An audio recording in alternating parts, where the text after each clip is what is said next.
Hi, how y'all doing today? This is Deborah. I was a rideshare driver in the U.S. I ended up getting into an accident, no fault of my own, and here I am. I'm in Australia right now. So if you are here and looking at this, I posted in the rideshare group, the rideshare ladies group that I've ever since I was a little girl. I've always wanted to travel, see the world, see how other people live, cultures. Um, I would probably classify myself as now probably in I don't want to say necessarily activist for social justice movements, but kind of reconfiguring how my fight is going to be, where my funds go directly, where my money goes, what I support, being observant of various movements.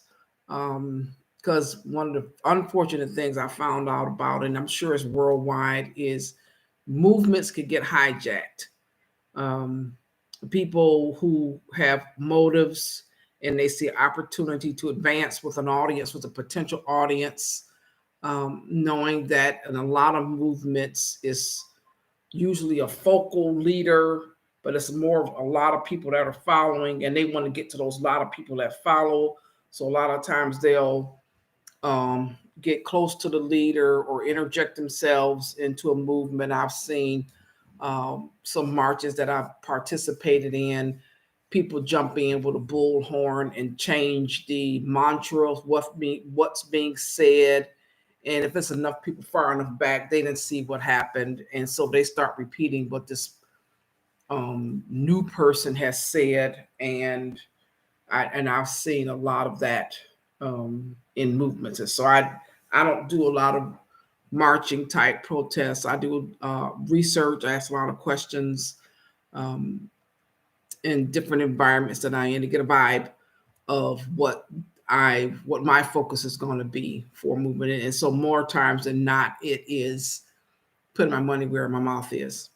And so on that note, on a social justice note and how it associates with travel. My beginning with rideshare was actually my my first beginning was to get a car for freedom of movement. I had never had a relatively new car. Um, Uber and Lyft used to have car purchase program. I was fortunate enough to get into that before they stopped. They don't. I don't think they have that anymore in the U.S. But I was fortunate enough to get in there and start with that. And my family kind of jumped in and helped me pay off the remainder amount that was due on the end. So I was able to get the car, and then I scheduled my payments with them. But anyway, but the gist of the thing was I got in it to travel. I was able to spend time alone. At that time when I got it, I didn't realize how much I needed to be alone. I was living with family, and I really needed to be by myself for long periods of time, and that helped motivate me to drive even more because it was that solitude. Most of the time, when you're out driving with Uber Lyft, you spend significant amount of time by yourself, um, which for me was very healing.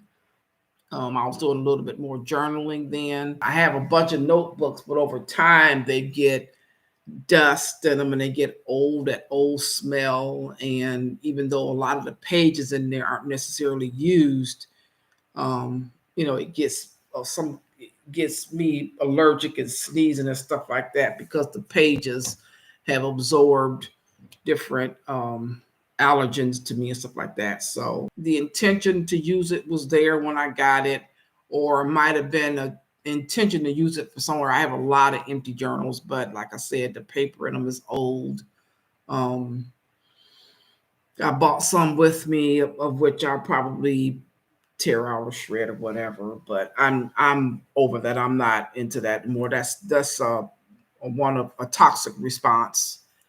Reparenting, giving myself permission. So I'm currently in Australia. Like I said earlier, I was fortunate enough to end up with some financial resources to travel, and I've taken advantage of it. And all of that started with me driving with Uber and realizing the necessity for to be alone and travel while healing. But I have, through different channels, ooh, okay, let me backtrack. Okay, the accident happened in 2019, and I was in between intensive, between the hospital and rehab. I was there for a month. The the rehabilitation of the from the injuries, and thank God I didn't lose any limbs. But there are, my knees will lock up with, and I think it's, if when I turn my feet in various directions, my knees will lock up. And I figured out later that it was probably the position that they were in when the airbags deployed in the car. So, and when my feet get at those angles, my knees will lock up. But other than that, I just usually relax, figure out a way to either shake them out or move my feet in very little, in different directions. A lot of time when I go to reposition, it'll correct itself, but those few seconds of dislocation is very painful. Um, but overall, my health is relatively good, except for my weight, as you can probably tell. But other than that, everything else is fine. I don't have any high blood pressure. I don't have heart disease. I don't have any kidney or liver problems. Um, Diabetes. I don't have any of that. So I am blessed for that. Realizing that I could have lost my life in that accident, it was like, okay, I am going to travel, um, as much as I can, as inexpensively I can. I had intention of going back to do ride share, and then COVID hit. I couldn't do that. Um, and so over time, just constantly looking and spending more time. COVID gave me a lot of time um, to be forced, really, to be present with myself. During that time period, I was able to be a co-author in a book. It's called Wisdom Gifts with Hot Coals Publishing. This is a mosquito, sorry. With Hot Coals Publishing, with actress, entrepreneur, motivational speaker Kim Coles, and her partner, who has also helped us a lot during the publication of the book. It has become a bestseller, so I'm a best-selling author at this time. One of the things that I've suffered from a lot of, or I shouldn't say suffered, been having effect from, is at an early age not following your own feelings. So, or not showing your own feelings, and that leads to a lot of confusion. There was a lot of secrecy in the family. The book, my chapter book, will tell you what went on. But as a result of that, I couldn't take authority from uh, primarily male figures, but authority period. It was just it just wasn't there for me. That the level of interaction and um, mistrust. That's the word I'm looking for. Mistrust was there. Once the book became a bestseller, I had to tell my siblings of this family secret that I had been carrying for over 50 years. And but I knew a combination of, I had started traveling a little bit by then. When the book came out, I had traveled to Tanzania. Was supposed to be, it started off as a group trip. Once I found out about the cities and where they were, and the Serengeti was on that map, And the Serengeti has been on my bucket list since I've been 12 or 13 years old. So that would probably say 40, almost 50 years on the bucket list. And so I knew that I was, by the time I went on that side of the world, I was going to make it happen. And at the time during COVID, the airline, nobody was traveling. The airline ticket was pretty good. I had got a round trip ticket for less than $1,000 from Atlanta. Now I think the rate is probably at least double to triple that at least. Um, but during COVID, the planes were relatively empty. That particular trip was probably coming out of COVID because that plane was pretty crowded. But when I booked it, it wasn't, people weren't, I had been to a few internal trips inside the United States. And for the most part, the trips were not, the airplanes were pretty empty. So I was counting on that. It happened to be more. And that was one of those trips that I had to have a mask on for most of the trip. And went on that trip. The first part of the trip was actually solo. I got over there ahead of time. I was there for like 8 days.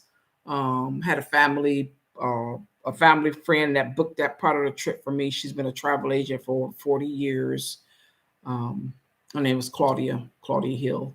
And so she booked that part of me, and she was able to get packaged for me to do the trip. The Serengeti tour that I ended up being by myself, and ended up being pretty much a private tour because nobody was there for 8 days. It was wonderful. It was great.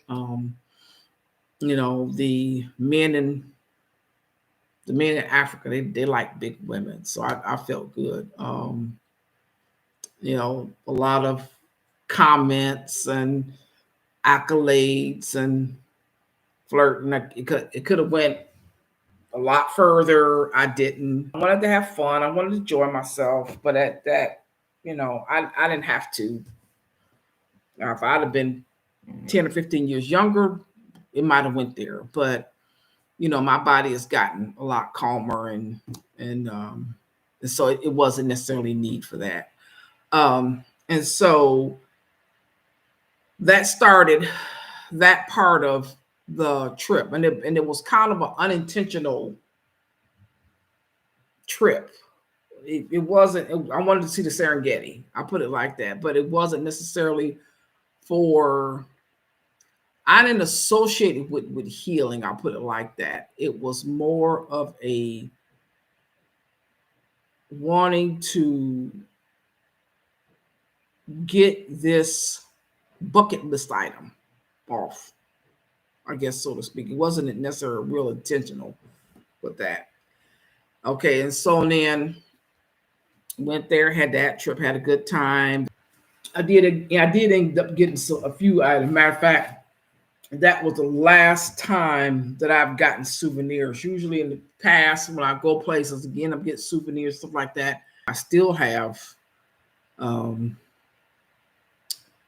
probably about half the items, and they're just in bags. And I mean, one garment that I got that I wear is a house coat, house dress that I wear. It's gotten kind of raggedy. I bought my sewing machine with me. And I kind of patch it up and different things.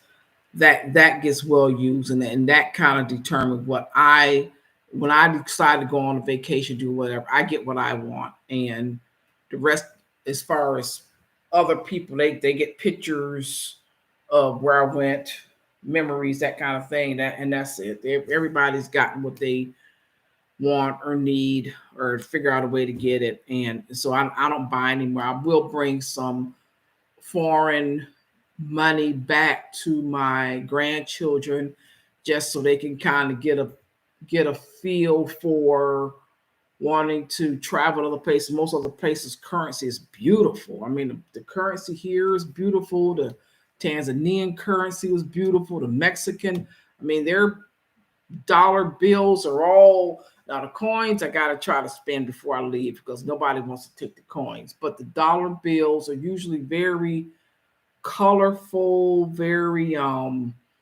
different textures. There might be different sizes, the different denominations of the bills. A lot of times they will want American currency. Right now I'm in Australia, and I haven't found anybody to take American dollars. They all want let's call it Aussie dollars. But I haven't gone to a lot of places. But anyway, going from Tanzania to the next trip was Mexico. International trip was Mexico, and before, let me say, before I got to, after I got from Tanzania, during my year of what I call solitude with writing the chapter in the book, and that was emotionally, that was that was tough for me because it was, I didn't, because how can I put it, my my authority figures were deceased, and that's probably what, but there were a few people, positions that I included in the chapter that are still living, and so I had to try to figure out a way to, because I, how can I put it, I wanted to give credence to people who are living, because it's real easy to say, well, this happened at XYZ, and these people are dead, so they're not, who's going to say whether it's true or not? I wanted people to realize that this was true. So I did tie a few people in there. I did change some of the information in there that I don't think was significant. Um, I did change some of the information in there. It's pretty much nonfiction. I'll say 90% is nonfiction. I'll put it like that. But you know, I'm not going to say what part is true, what part is not. Just that's the only thing I'm going to say. But anyway, talking about that and revealing that to my family, was my siblings, was very emotionally draining for me, and I was not willing to do that anymore. The reason why that I wrote my chapter in the book is because I feel like it's my responsibility to talk and connect with other young Black women who are some from a similar background, that through sharing my story and how I came through with it could be a motivation for them to want to live and go on, because there were a lot of times that I thought about ending my life over this, and it was something, a lot of it, I'm going to say spiritual, different things that happened that there's very little explanation um, for it, other than what I would classify as miracles that happen, and I'm still here. So I think it's important for me to um, talk to people about that. Okay, so but let me get back to the traveling part. Okay, next, I went to various places throughout the United States. I was able to drive a few places. Um, I found out through my year of not driving um, about a program. I put the link in the bio here, and basically, you're able to travel, you're able to watch people's pets, and I'm at a house sit here, and my pet is somewhere hiding. It's a cat. He's the pet owners went out on a short. They went on a short vacation, and I'm here babysitting for the pet sitting while they're gone. And but anyway, found out about that service, able to use that service and travel to different parts of the country. Um, the person who introduced me to that, they had a meetup in Mexico, Cancun. I at that time, the trip to Mexico, it was like less than $300 round trip. So I booked the Airbnb and went there. Um, while I was there in Mexico, I decided to go over to Belize. It wasn't that far from there, so I went there. And I was in Belize when I realized this traveling I have to do. I need to get in different cultures, different environments, um, primarily to get away, but just to see other people live, the expectations of what it's like to not live in a excessively capitalistic uh, environment like the United States. And so that's, you know, out of that came me coming back to the US, looking for more sits, deciding, there he is. Here you are.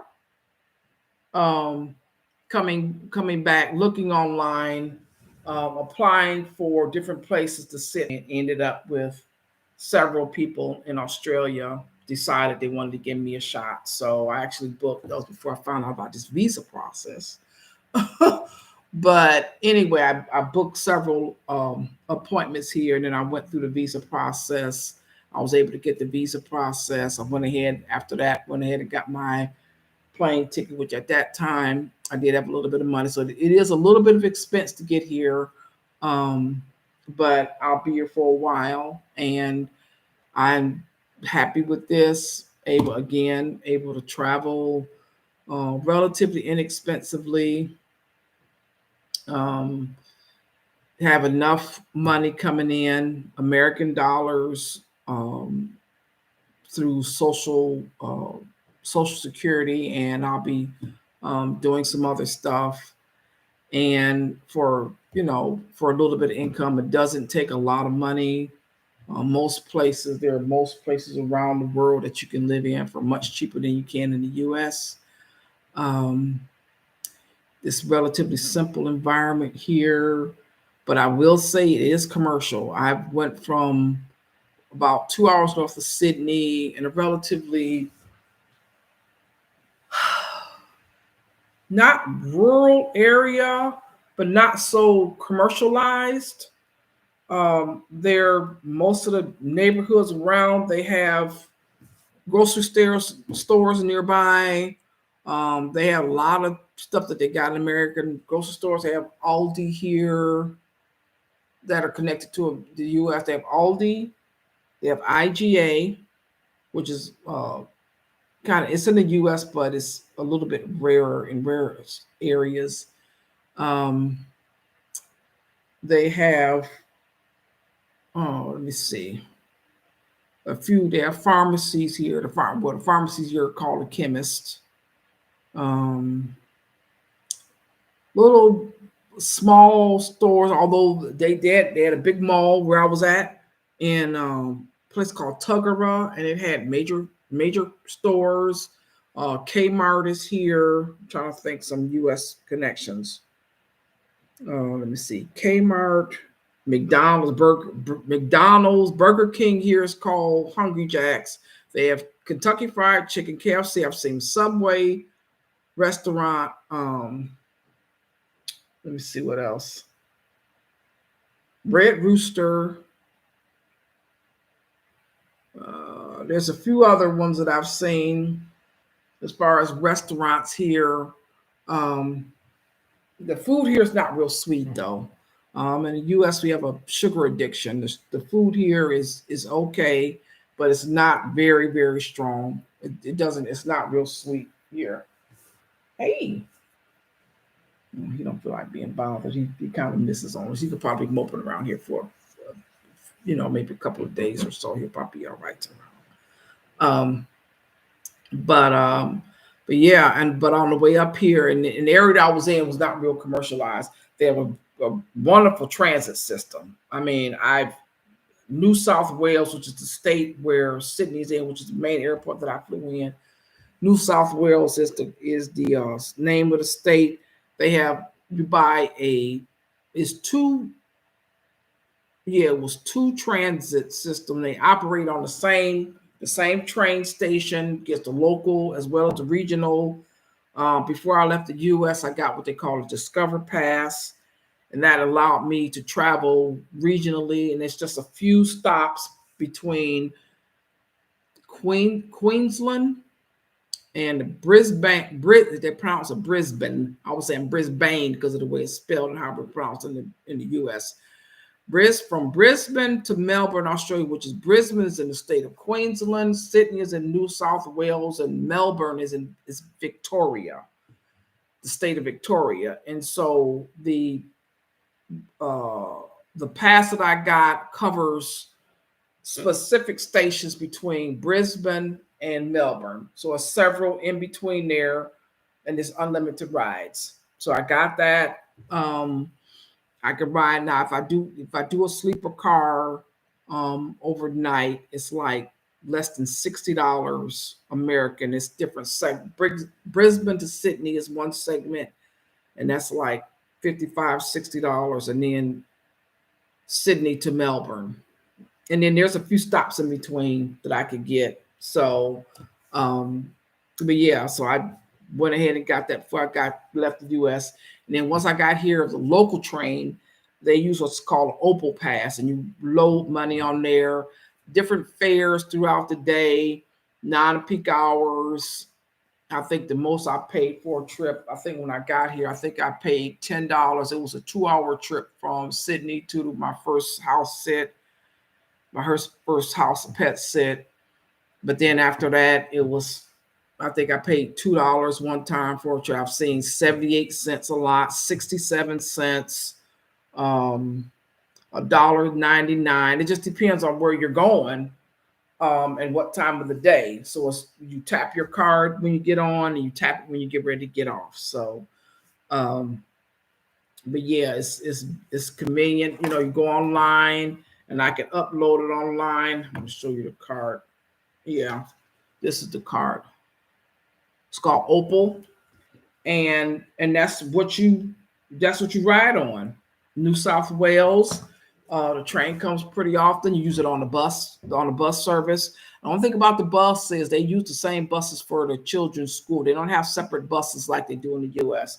The uh, daycares or special education might have their own vehicles, but they're minivans. They're not these big buses like they do in the U.S. At in the morning, and when the kids get out of school, they pull off the city buses, turn them into school bus. The sign on the thing says school bus, and that's what they use to pick up the students and drop them off. Very um, economical system, um, minimalism here. Um, One of the sits that I was in was considered a wealthy neighborhood. I think, it's probably because it was in this area, not far from the lake, which, and maybe what it is, houses that are by the lake. 'Cause I'm originally from Michigan, and one of the areas that we were in was a small town. It was by the lake, and it was mainly single story homes. There were a few um, double, and maybe I want to say some apartments that had maybe 4 or 5 floors. Those were apartment buildings, but yeah, it was considered a wealthy neighborhood, which is, okay. I'm originally from Detroit, so that wealthy is a relative term, because I mean we had some nice, we stayed in a very nice home, and we had 4 floors. So um but yeah, still trying to figure that one out. But the idea of using ride share like I've used it to get here, it was a progression. It's a progression. But I just know from doing ride share that I wanted to travel. That travel is part, for me, is part of healing. Um, and finding out about myself. And so years ago, I was in Atlanta driving a car, getting a little bit of travel in. Now I'm in Australia. I'll be here for a little while. There's a few little intricacies with my visa, um, that I have to go out and come back in, specific time periods. But overall, it's been very good. And, Brisbane to here. That's what I got on here for. New South Wales to here. On the way up on the train, got up this morning. We had to transfer from the train to a bus to bring us in, because of the sleeper car trains is a very high top, and it doesn't go through the tunnels that well. So anyway, um, fell asleep and woke up. And if you're concerned about that, the roads here are paved, the infrastructure for the most part is good. Driving into the state of Queensland, it was massive infrastructure. Massive. I mean, they said that they're building, and they are, every car manufacturer that you can think of. Ford, um, Renault, Honda, Rolls Royce. Who else did I see? I think I saw Lamborghini, Range Rovers, um, MGB, uh, Mercedes Benz. Um, gosh, Kmart's, the restaurants that I called off earlier, Arby's. I do remember seeing that. Um, well paved streets. The only thing is people drive on the left here, so that's been a new thing for me. I will have a car to use later on during my stay in the area, um, and I'll probably go out during either very early morning hours or very, at least until I get used to it. Driving on the left. Um, and some of my sits, some of the sits have cars with them. Um, Not most, about 30% for me. Um, but yeah, um, get your traveling in, get your healing in, especially for me, the background that I had, driving, ride, share, Uber. Oh, outside of the US, unless you have some type of ability to where I can't work outside of the US. I would have to get a work permit. The particular visa that I'm on, I don't have the authority to work directly. Although I can do online uh, marketing and sales and that kind of thing, but get paid from Australian specifically. I don't have that visa.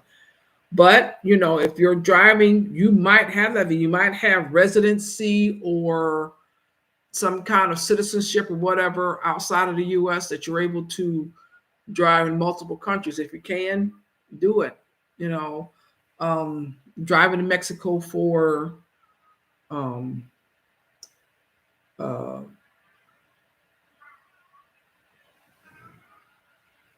it's cat fussing. I don't know if you can hear. I'll watch out. He might be having a bad dream. Um, but yeah, if you can do that, do that. You can use it. You know, where you're going, use it. But yeah, I um I enjoy driving. I still do. I'm gonna see get it together here, although it won't be necessarily for to be able to do ride share, but get having that independence to see what's in the area and what's around. So, but anyway, if you have any comments, let me know. Post them, and I will get back to you. If you like this video, that I missed something, hopefully it wasn't too deceptive. I just wanted to get in here and talk about how rideshare for me transitioned into traveling globally. Okay. All right, y'all. Take care. Thanks for listening. Bye bye.